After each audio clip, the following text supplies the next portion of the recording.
Good morning, everybody, and welcome back to another episode of the Dark Knight Dialogues. I'm your host, Jordan Pettis, aka JP. And in today's episode, man, we got a special guest. You want to introduce yourself, my man? No problem. My name is Jesse Pettis, the father of Jordan Pettis. Yes, special guest today, my father, my dad, aka Alfred. Today's episode, Dad, we're going to talk about a little bit of, the importance of fatherhood, parent dynamics, and honestly, just, talk about our relationship and the dynamic of our relationship and kind of how we got to the point we are now.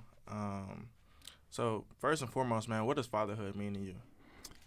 Fatherhood is a selfless act that a man takes on and take on another human body, human person, right?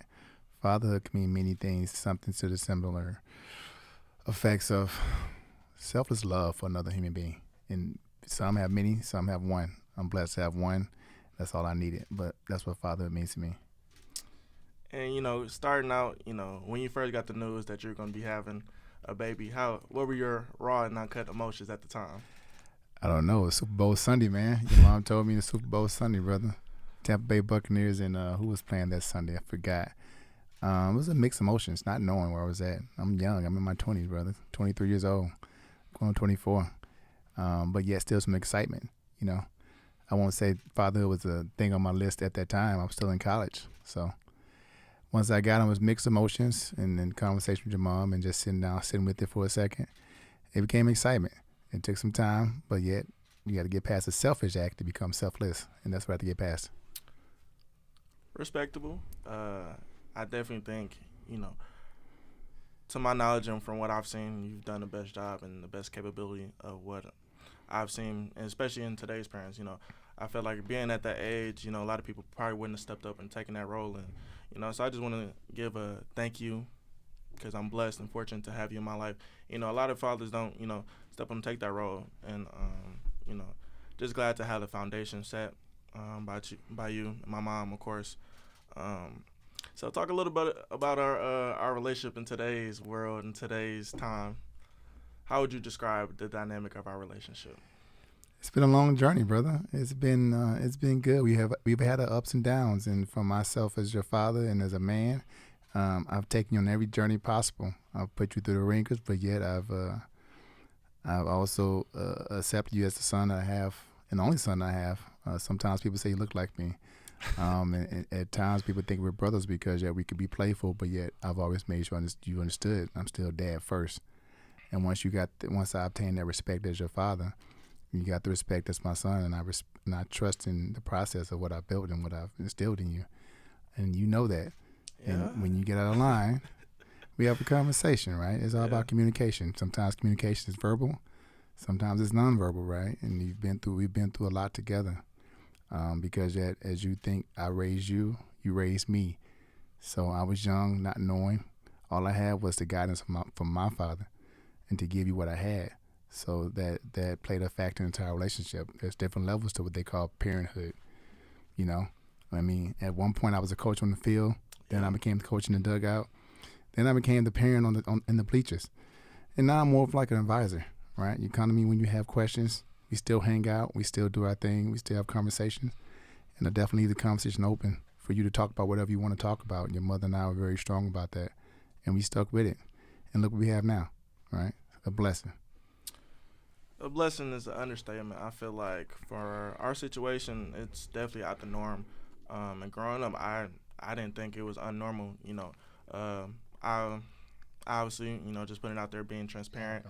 You and my mom weren't together. You guys were young when you guys had me. And for me, my childhood was special and then definitely out the ordinary. Of course, me having two households, not ever being under a two-parent household. It was an interesting dynamic, and it was a great dynamic at that, because I feel like even though you weren't there, technically I wasn't going to sleep with you or next to you every night, I still feel like you were there on a day-to-day basis. You were present, you were around, and you made your presence known. Anytime you could come around, come to school events, you were there no matter what it was. I think maybe in my lifetime you maybe missed maybe under a handful of events, games, or 6 to be exact, son. I Oh, count it because I know it means everything to me, man. That's what fatherhood is. I don't miss anything. As a parent, every parent is different. I have to understand that. Your mother and I are two different people. She loves differently than I love.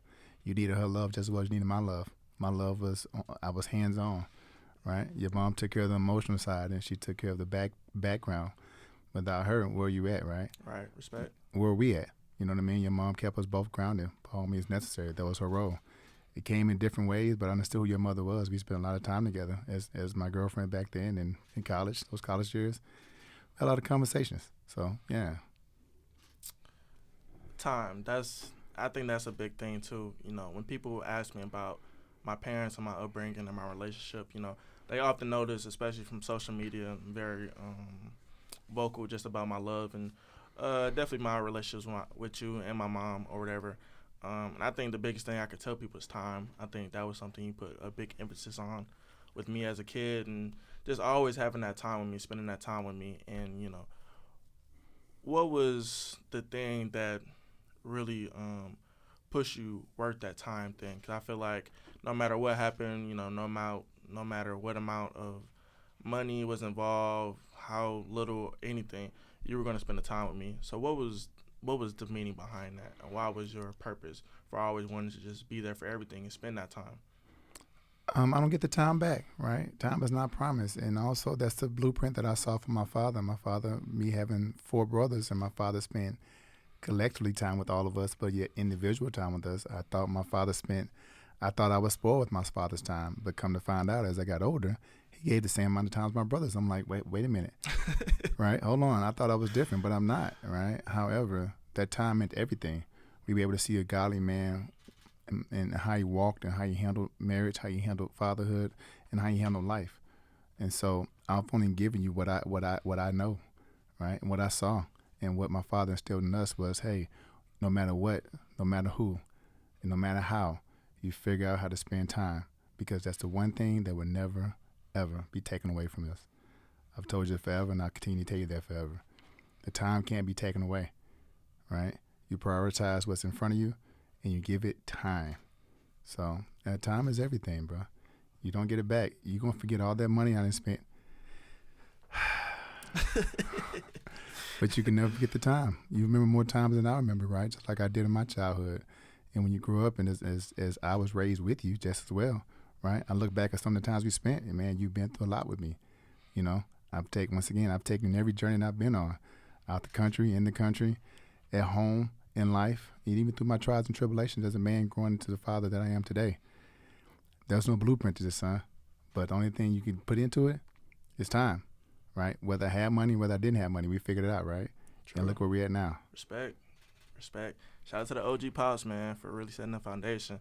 And I feel like that's something I have to put an emphasis on, too, with, you know, my upbringing. A lot of people realize how close we may be and just the relationship. And I had to tell people myself, like, it's the time. And early on, I feel like you and my mom, especially more so you than her, because you know you're a dad. You know you had to be a physical force sometimes because I was hard headed.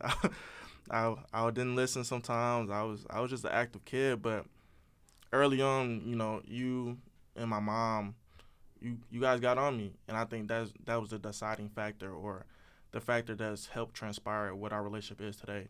I feel like a lot of times you and my mom, you guys don't have to be so much as parents nowadays, more like you said, advisors. And like I would say, just my friends, my best friends. You know, I feel like I talk to both of you probably multiple times on a daily basis or multiple times a week.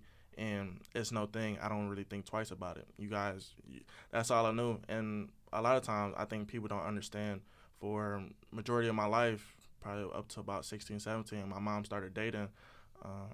It was just me and you and me and her one-on-one every day. So a lot of things were taught early on. And I think the respect thing and just setting the foundation was brought and stood upon early on. As a little kid, you know, y'all got on my case, you know. Things definitely weren't sweet. I definitely wouldn't say I was a bad kid at all, and I don't really think there was much to do or talk about in that department. I think the word would be active, you know. Let's go with that. Just always kind of moving around, walking around, talking too much, playing too much, but spending that time early on to make sure, you know, you guys got it right. So that way, growing up, as I'm going through elementary school, middle school, and high school, and even now as a young adult, there's not much trouble that I'm bringing. At least not to my knowledge. At least I hope I'm doing some things right. Um, so I think I really had to put a point of emphasis on that, and very glad you could touch on that topic.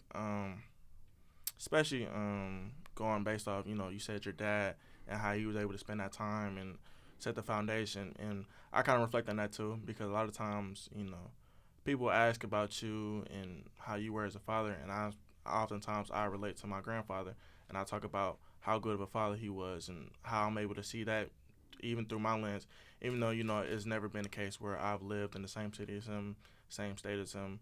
But anytime I'm around him, I could kind of see that. And I think the biggest thing, too, is just respect. I think once you got the respect thing down with me early on, I think it was easier to go about things. I feel like that's one of the main things you can't get back with people is respect.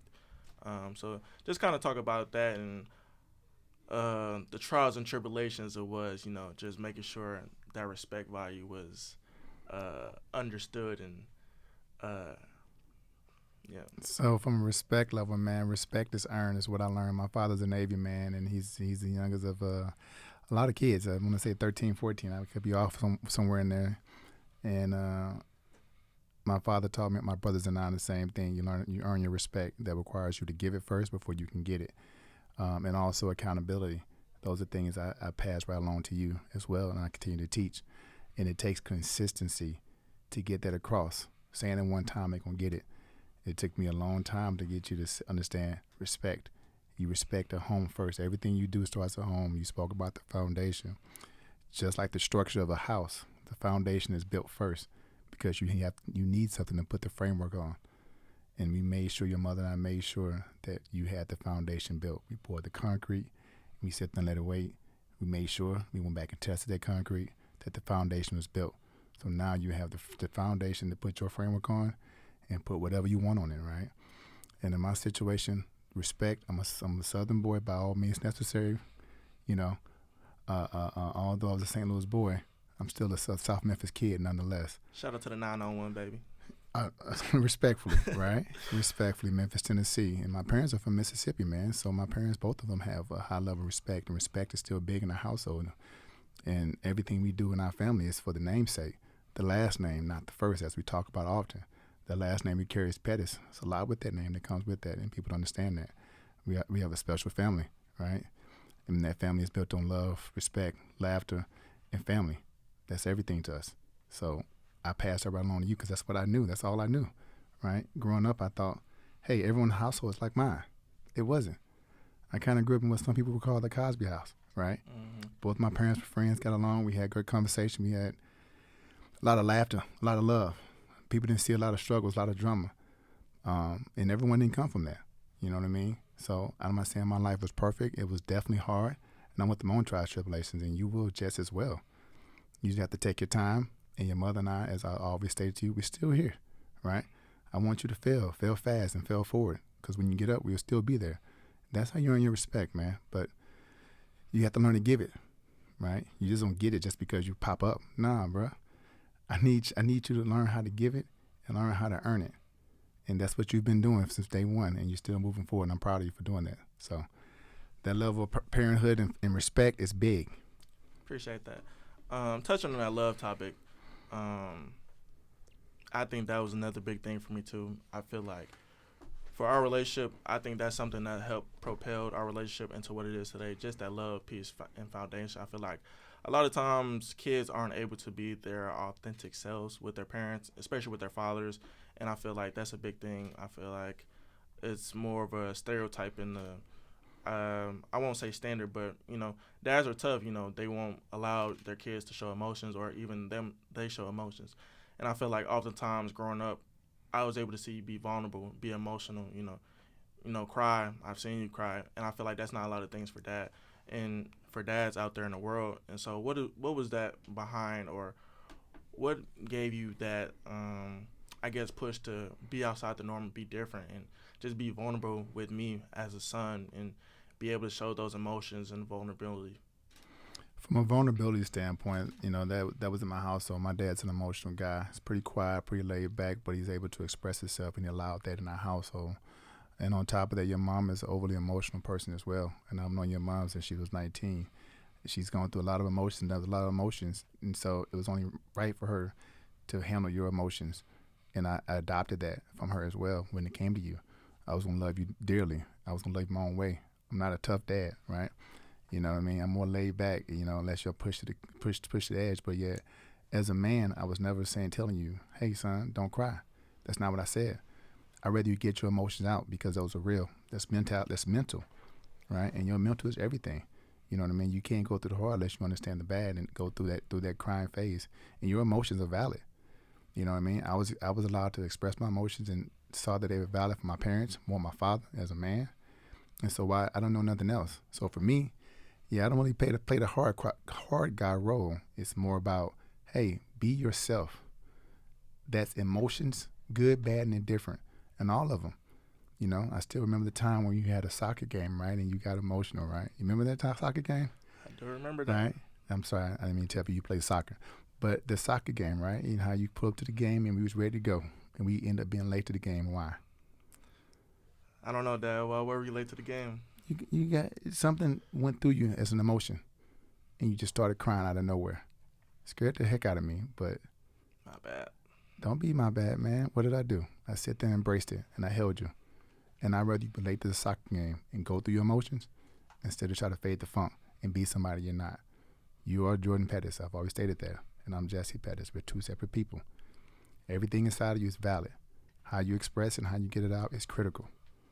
But I'd rather you get it out than hold it in. There's a lot of people in this world that go through a lot of trauma because they hold stuff in. And your mother is a therapist.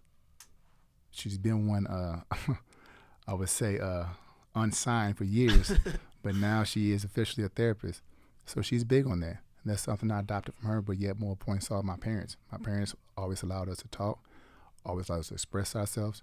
We basically had State of the Union talks as a family, where we sit down and speak our mind.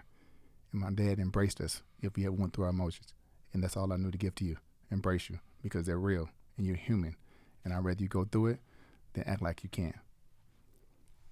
That's real, man. And I think that was just a big focal piece for me.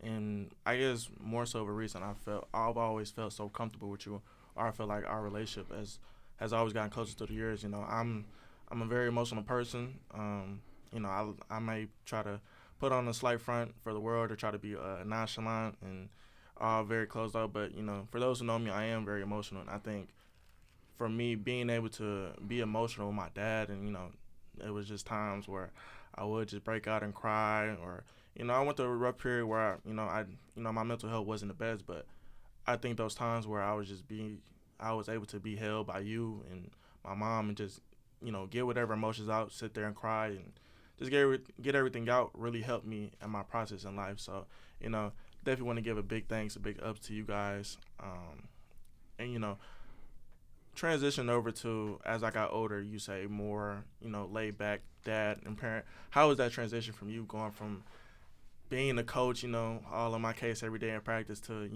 just being a chill parent in the stands with the sunglasses on, all chill and whatnot? How was that transition? Same facial expression, huh? Yep. Once again, for me, man, it's me mimicking what I saw in my father. You know what I mean? There's different phases because at that point I put the work in, right? And I instilled everything I could in you. I didn't hold nothing back. As much as you hated it, I instilled everything. Now it's time to watch the fruits of my labor. You know what I mean? And allow it to grow. And that's what I did, right? Because now I have to trust in the process. Because even through the process, I'm dad. Do you want to hear me all the time? As I explained this just earlier in conversation, I built a village for you. And that village consists of my friends, coaches, trainers, teachers. And I let go of my pride as a father to get my point across to you, as I would have other people say the things I needed you to hear. If that makes sense, right? So that's why I built that village around you, and I was always, everything you did, I was right there. I would check in with the coaches, with the teachers, with the trainers, my friends. And if you had something you didn't want to hear from me, not a problem, right? There's always more than one way to skin a cat. And I wasn't prideful in the sense of, you got to hear from me. Nah, man. The end goal is what matters the most, right? So let's stay focused on the end goal. How do I get to the end goal? Right? That's why I speak on solution based. So, and now in today's world, man, you're flourishing, right? You got your hiccups, and I accept that. It's part of life. You think I didn't go through the same hiccups, if not worse, right? I've heard the stories. Hey, it's not many stories. Relax. Pump your brakes. But I was a wild card kid. You know what I mean? You know. So, and your mom got a few stories of my wild cardness, if that's such a thing. By all means, necessary. But yet, I had to build that village for you, man. Because yet I could be prideful and I could be still stuck in my ways and trying to get my point across to you from me, or I could just get across to you one way or another. And that's what I did. Touching back on the topic of, just an unordinary lifestyle in childhood for me, how was that, or what came about just my upbringing and just my schedule on a day-to-day basis, knowing I wasn't going to never have a two-parent household, but still finding a way for me to see both my parents every day. How did that come about in that schedule? Your mother and I had a conversation very early on. Your mother had, for me, I grew up with two parents all my life, so it's all I knew, two parents in the household every day. And your mother had a little different situation as her parents separated in her youth. So she was more common with that, and she pitched the idea to me of maybe, I think it's, if I'm correct, she could correct me now. I can hear her talking right now, every other week, right? And for me, I was like, nah, I'm going to miss you too much, right? Because I wanted to see every piece of your growth, everything you did, from tying your shoe up to riding your bike, your first hit, right? Your first bow move, whatever it may be, I want to see it. I want to see it and experience it. So I pitched the idea to her, right? And it didn't go so smooth, but I pitched the deal. Let's do every other week, every other day. And so and it took her a second, but she grasped on it, she adopted it. And it allowed us, in the end goal for that is we still saw you every day, both of us. If I saw you in the morning, she saw you at night. And if she saw you the next morning, I saw you the next night. So nonetheless, you saw us every day. So it ideally gave you the same structure of having two parents in a household. Your mother and I stayed fairly close to each other throughout your childhood. And we also spent a lot of time together because you were overly active as a kid into activities, extracurricular activities. So we spent a lot of time together. So for you, what was the difference? As you may know, most people thought your mother and I were married. Yeah. We were two good friends, right? That was my girl, right? So, and as we became friends after that. It may not have worked out for us, from a relationship standpoint, but it worked out for us as parents. So that's, as I call it, the team, right? What's the team? You, her, and me. Right. And she's my co-captain, right? We're co-captains on this team. And we ran the team accordingly. You know what I mean? When I was down, she was up. When she was down, I was up. But nonetheless, we was fighting for you. We made sure you were good across the board. We made the decision. After your mom got pregnant, we made the decision. We're going to do this together. We're going to raise you together. We're not going to allow too many people. And we didn't, right? It taught us a lot, but also you saw a lot. So hopefully it taught you a lot that we made that decision to do this together. And I could have ran off, nah, I'm good, right? But I didn't. I don't know that option, right? And I don't care what was going to be happening. Let's fight for it. I want to see my son. Respect. So that's how that came about, man. So you be missing me, Dad? I do, son. I miss you all the time.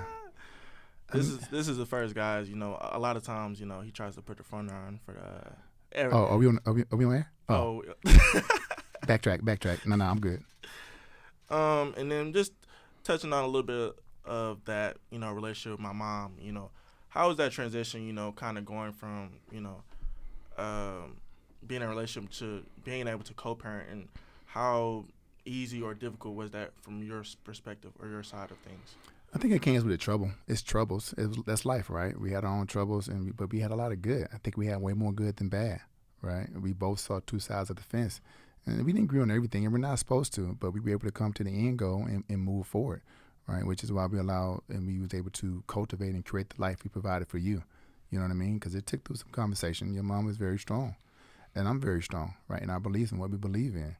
And it's okay. I think we have a level of respect for one another as human beings, as friends, and more importantly, as co-parents, right? I called her my parenting partner, not my baby mama, for a reason, right? Because we had to figure out this partnership. That partnership was critical in your upbringing. We could have made this hard, or we could have made this easy. I think we made the middle of the road, if that makes sense. So that required us to both put our pride aside at time and move forward with the plan at hand. If she made a plan, I got to go with it. If I made a plan, she had to go with it. So staying in unison with one another as parents was in this new generation, I would say, of co-parenting, because that's bigger now. I don't know nothing about that life. I didn't know anything about that life. Your mom has some background, but through the ups and downs, we got through it, and we did a heck of a job. Sorry, I apologize, and I'm proud of her because I wouldn't want to do it to nobody else. Respect. And, you know, I think the biggest thing for us, we experienced a lot together. You know, we were always on the go, always doing some things. And what was kind of your mindset behind that? You know, I feel like you could have been traveling or doing or experiencing different things with anybody else, you know, whoever. And oftentimes, you know, you brought me. And so kind of what was your, I guess, mindset behind that, or, you know, what made you bring me a lot of times, you know, instead of maybe going with someone you could have some fun with, you know, friends, whatever.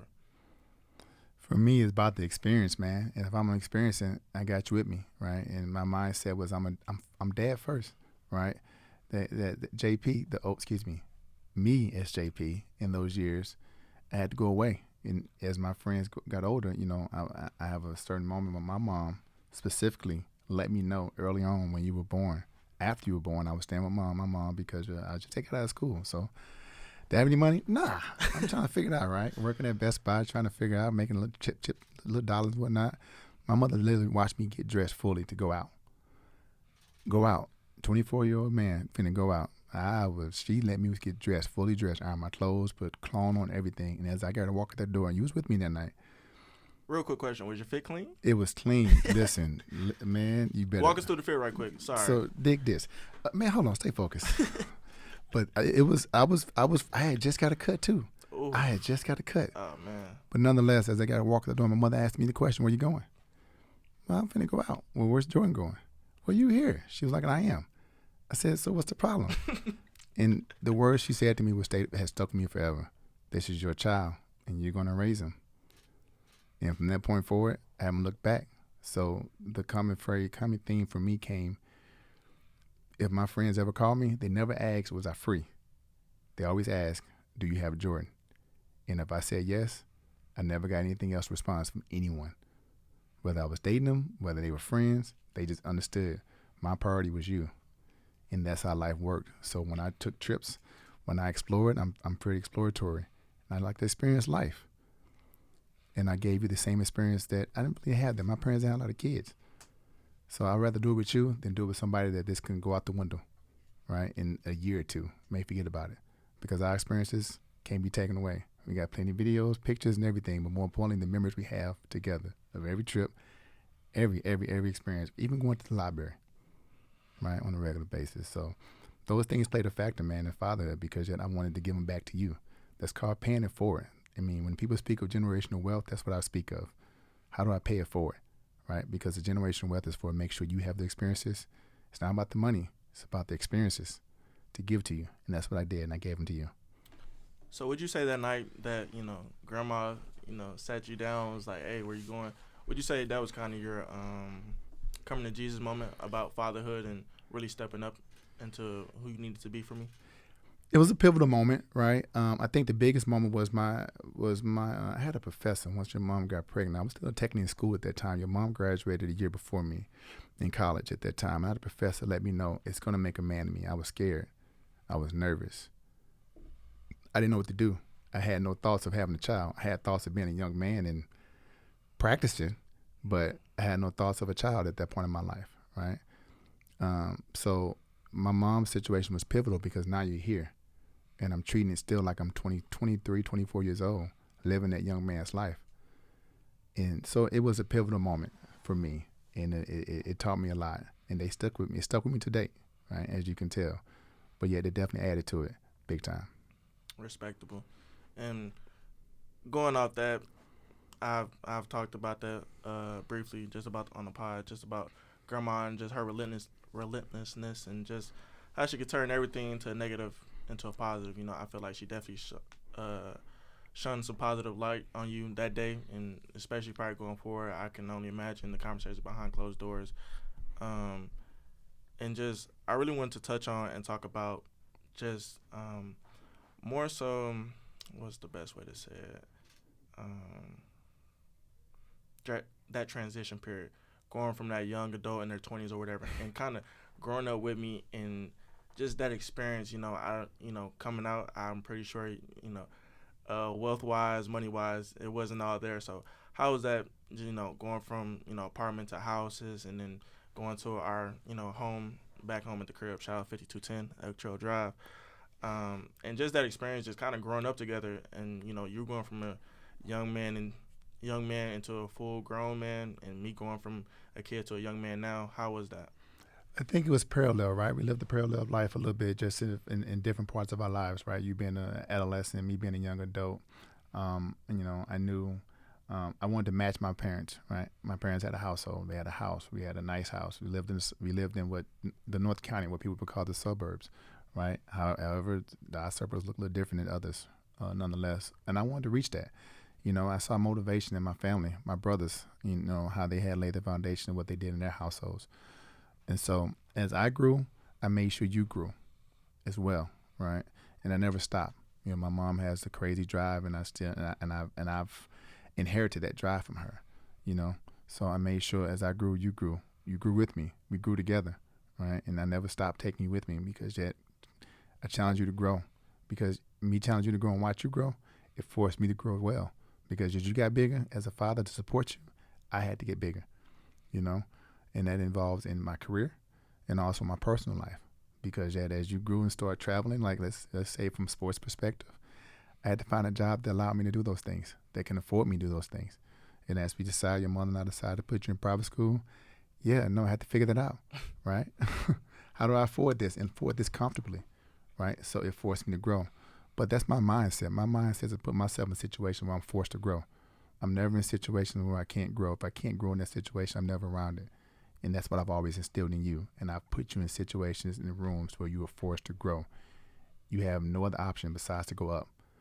And that's challenging you, but yet challenging me. Because the challenge with me as a father became is, how do I find those rooms, right? At his age, what do those rooms look like? But that's what my father did for me as well, in sports and in school, right? So I did the same thing that I saw. So I'm literally repeating the cycle, just a little better, as I would like to say, right? So that's how that came about. And, wrapping up ending this pod, last two things.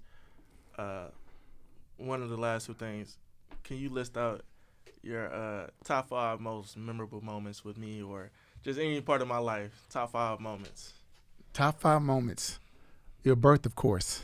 It was a whirlwind, man. So you being born and watching this situation, as they say, don't look. I looked. I'm sorry, Ashley, but I dropped your mom's leg and everything. They took you out and took you over to the incubator, and I left your mom on the table. I'm sorry, but that was probably the best one of my life, right? Watch you being born. I would say second moment would be, that's a good one, son. That is a good one. Probably put you on the spot. My bad. No, it's okay. Let's go with pre-K, right? My son's first time stepping out of the box, going to school, by himself, and stepping to the man he's supposed to be, the boy he's supposed to be in pre-K, all right? I mean, we got the picture you sitting on the curb, right? With your Batman bag. Talk about it. People think the Batman is for fake. It's been there. It's very How real. old was I with that Batman backpack? Like 5 or 6 at that time. Man, right? Do your homework on me, man. Definitely. I concur. So pre-K would be a big moment. I would say our first road trip on our stadium tour, right? You know what I mean? I don't know if you remember where we won or whatnot, but our first road trip to go catch an NBA game, considering we had no team in St. Louis, we had to travel to go see a team. So that road trip became our thing, and it became the stadium tour. Although for us, it was just traveling to go see a basketball game, but it became a tradition. It still is tradition for us, right? To go see a different game every year, just you and I, or maybe a friend here and there. That's what's that, 3? Let's go. That's 3. Let's go with you getting accepted to Chaminade. That was very big, right? That was massive, right? And coming from the city of St. Louis, Chaminade College Preparatory School was a prestigious school in the city, and for a young African American kid coming from North County, right? Most would be like, "Hey, man, y'all must got some money." No, we ain't no money. We just financially literate enough where we can afford to send them there, right? And book smart, do your homework on JP. Being a little bit of a whiz back in the day, real scholar. Touche. Getting the books, kids. My bad. Go ahead. Yeah, Champ. always. So being able to see you someone out as your mother was very hesitant because yet, hey, we had two different mindsets. Once again, that's me challenging myself to put you in a different spot and put you in a different boat than what I was in. Right? How do I make your life better? Because yet you saw you saw North County, you saw where you come from. It ain't in a bad neck of the woods, but yet, hey, I wanted diversity for you. I'm trying to think. The fifth moment would be my first time I held you. My last moment is the first time I held you, man. I knew at that moment I said to you in your ear, and I can never forget it. I will love you for always and into eternity. As your father and as you my namesake. You are me, I am you, and I love you. Last thing here, man. What would be your advice to all the dads out there, young dads or just dads everywhere in the world? What would your advice be to them about just fatherhood and being a great dad? I can't speak for being a great dad, right? That's in the eye of the beholder of whoever takes it. But as far as fatherhood, cherish the moment, embrace it, give the time. You can't get it back. It's not about the money, as I say always. It's not about the money. It's not about pictures. It's about the time, memory, and what you put into that. What you put into it, you will get out of it. So, as fathers, it's hard nowadays, right? Because that is in today's world, it's different than where I grew up at. My parents. Two-parent households was common. Nowadays, it's very uncommon, right? Abnormal to say the least. And I would love to see more fathers in the homes. Breaking up the homes in America has hurt us. And although your mother and I were not legally married or in the same home, your mother gave me the space and opportunity to be a father. And yes, we were not together, but you still could be a father. So fatherhood is important. It's imperative for our kids and the next generation. Right, to lay down the foundation because moms are needed just as well as dads. And I encourage every man that does have a child out there, spend the time with the child, teach them the lessons because if not, this world ain't gonna, it's cold. So that's my advice as fatherhood, man. And that'll do it from episode 2 of the Dark Knight Dialogues. Appreciate you for coming on, Dad. And we out. Any last words, my man? Man, peace out. Appreciate you, brother. Peace.